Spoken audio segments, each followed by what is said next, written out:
अभी तक हमारे वीडियो को लाइक नहीं किए हो तो लाइक कर लो और चैनल में नए हो तो सब्सक्राइब कर लो और बेल आइकन भी दबा लें ताकि हर वीडियो का नोटिफिकेशन आप लोगों को मिले। Thank you.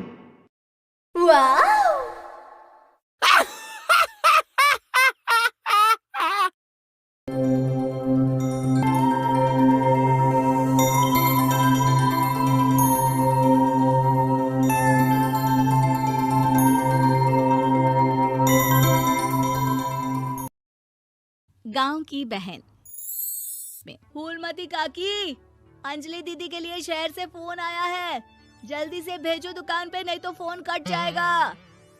हाँ हाँ बेटा, अभी भेजती हूँ। अंजलि बेटा, तेरे लिए शहर से फोन है, सब काम छोड़ के जल्दी जाके सुन ले, नहीं तो फोन कट जाएगा। हाँ माँ, अभी जाती हूँ, जरूर मीनाक्षी दीदी का फोन आया होगा। हाय अंजलि। नमस्ते दीदी, मेरा मतलब हाय, कैसी हो आप? यहाँ तो सब ठीक है। मामा मामी कैसे हैं? तू कैसी है? मेरे तो एग्जाम्स होने वाले हैं, हर रोज कॉलेज जाना पड़ता है, lectures, extra classes, private coaching. ओ मैं तो इतना थक जाती हूँ, क्या बताऊँ। आपकी कॉलेज वाली बहन जी आपको इतना पढ़ाती है तो घर कब जाती हैं आप दीदी? अरे नहीं नहीं, ये सब सिर्फ मेरी प्रोफेसर नहीं पढ़ाती, मैं अलग से दूसरे टीचर्स के पास भी पढ़ने जाती हूँ। दीदी फिर तो आप बहुत थक जाती होगी ना, आप ना पैदल मत जाया करो, टांगा ले लिया करो दीदी। नहीं मेरी भोली बहन, ना मैं पैदल जाती हूँ ना ही यहाँ टांगा मिलता है, मैं बस से जाती हूँ और थोड़ी दूरी के लिए रिक्शा ले लेती हूँ। सच्ची?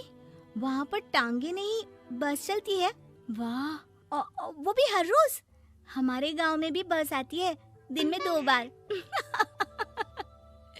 यही तो खास बात है शहर की, यहाँ बसें पूरा दिन दौड़ती हैं सड़कों पर, और सिर्फ बसें ही नहीं, कार, स्कूटर और ट्रक भी, और तो और थोड़ी दूरी पर तो हवाई जहाज भी है, जहाँ से हवाई जहाज आसमान में उड़ते हैं। अच्छा दीदी, मैं फोन रखती हूँ, बुआ जी फूफा जी को मेरा नमस्ते कहना। हाँ माँ, हम लोग शहर में क्यों नहीं रहते? बुआ जी, फूफा जी और मीनाक्षी दीदी तो शहर में ही रहते हैं। अरे क्योंकि तेरे बुआ जी की शादी शहर में हुई थी, इसलिए बेटा। शादी से पहले वो भी तेरे पापा और दादा दादी के साथ गांव में ही रहती थी। तो फिर बा, मुझे शहर भेज दो ना, मैं भी शहर देखना चाहती हूँ। इतनी बार मीनाक्षी दीदी से शहर के बारे में सुन चुकी हूँ, अब मैं भी वहाँ जाकर देखना चाहती हूँ। बस आप मुझे शहर भेज दो। ठीक है, इस बार गर्मियों की छुट्टियों में कुछ दिन रह आना शहर, अपनी बुआ के घर। अब तो खुश ना? हाँ माँ, बहुत खुश। आप देखना मैं शहर जाके कितने मजे करती हूँ। अंजलि अगले दिन स्कूल जाती है और वहाँ अपने सारे दोस्तों को अपने शहर जाने की बात बताकर चिढ़ाती है। अरे श्रद्धा, शीतल, सरोज, तुम लोग इन गर्मियों की छुट्टियों में कहाँ जा रही हो? एकादशी वाले गांव के मेले में। हम तो दूसरे गांव में नानी के घर जाएंगे, उनका घर नहर के किनारे है, बड़ा मजा आएगा। हम इस बार कहीं नहीं जा रहे, बल्कि हमारे घर में रहने के लिए मेहमान आएंगे। और तू? अरे मेरा क्या है, मैं तो बस पास वाले शहर जा रही हूँ, अपनी बुआ जी के घर, वहीं रहूंगी कुछ दिन।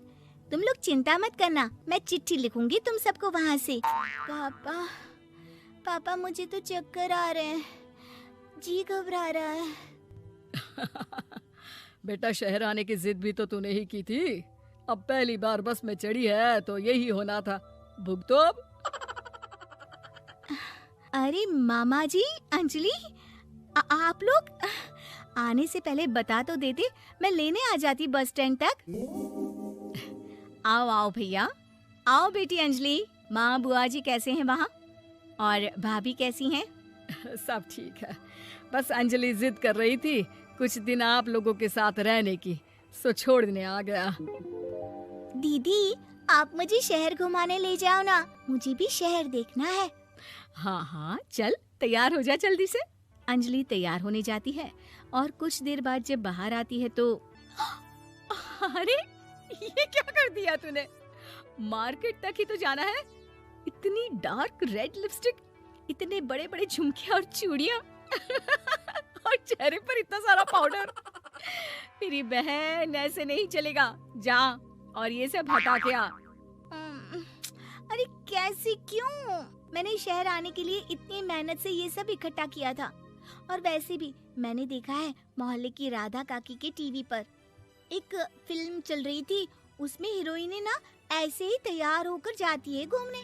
सब पता है मुझे, मैं तो ऐसे ही जाऊंगी दीदी। अंजलि शहर की चकाचौंध को देखकर बहुत हैरान और खुश होती है। ऊंची ऊंची इमारतें, सड़क पर दौड़ती गाड़ियाँ, बड़ी बड़ी दुकानें, उसकी एक्साइटमेंट का ठिकाना नहीं था। दीदी, ये छोटा सा कमरा सड़क के किनारे क्यों रखा है? इसमें कौन रहता होगा? ये कमरा नहीं, पीसीओ है, पीसीओ। यहाँ पर लोग फोन करने आते हैं, सिक्का डालकर। ओह, हमारे गांव में तो दुकान पे ही जाते हैं बात करने। अच्छा चल, तुझे रेस्टोरेंट में खाना खिलाने ले चलती हूँ। Excuse me, 2 plate noodles please and 2 Cola. Meenakshi को ऑर्डर प्लेस करते हुए अंजलि बहुत ध्यान से देखती है और थोड़ी ही देर में ऑर्डर लेकर वेटर आ जाता है और खाना टेबल पर रख देता है। अरे, ये लंबी लंबी सेवइयाँ खाते कैसे हैं दीदी? और इसके साथ कोई अचार, प्याज, मूली कुछ भी नहीं दिया, बस ये छोटा सा पेट खुजाने वाला दे दिया है। गांव में तो छोटे छोटे चावल ही होते हैं जो कि हाथ से ही खा लेती हूँ। अब इसे कैसे खाऊं दीदी? एक्सक्यूज मी, एक चम्मच प्लीज, और लिटिल प्याज और अचार और मूली और एक गिलास मट्ठा, वो बाद में। हाँ। अब ये सब सुनकर आसपास बैठे लोगों को हंसी आ जाती है। मीनाक्षी भी अपनी हंसी किसी तरह रोकने की कोशिश करती है और वेटर मुस्कुराता हुआ वहाँ से चला जाता है। अंजलि समझ नहीं पाती कि सब किस बात पर हंस रहे थे, लेकिन वो छिप जाती है। दीदी, मुझे लगता है कि मुझे इन सेवइयों को ऐसे ही खा लेना चाहिए, इसी पेट खुजाने वाले कांटे के साथ। एक काम कर, तू मुझे खाते देख, जैसे मैं खाऊं तो भी वैसे ही खा ले। ठीक है दीदी। अंजलि खाते खाते नूडल्स में सिरका ज्यादा डाल देती है, फिर ऊपर से नमक दानी से खेलते हुए काफी नमक भी अनजाने में छिड़क लेती है। अरे ये क्या क्या खा लिया? अरे हाय हाय, कितना कड़वा है। पानी पानी, ये काला शरबत ही पी लेती हूँ। और जल्दबाजी में अंजलि जल्दी जल्दी कोला पी लेती है, जिससे उसके नाक में झंझनाहट होती है। दीदी, मुझे ले चलो यहाँ से, मैं ये सब शहरी खाना नहीं खा सकती।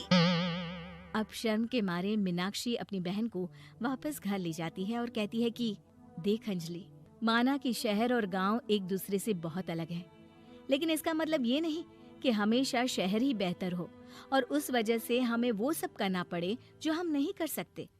शहर में सहूलतें तो हैं ही, पर चुनौतियां भी हैं। हम जहाँ भी रहें, हमें कभी अपने आप को कम या ज्यादा नहीं समझना चाहिए। और किसी भी नई जगह में ढलने में समय लगता है, उसके लिए तुम्हें दूसरों की नकल करने की कोई जरूरत नहीं है। बेटा, घूम लिया शहर या अभी और घूमना है? नहीं पापा, मैं अपनी गलती समझ गई हूँ, आप गांव ही ले चलिए मुझे।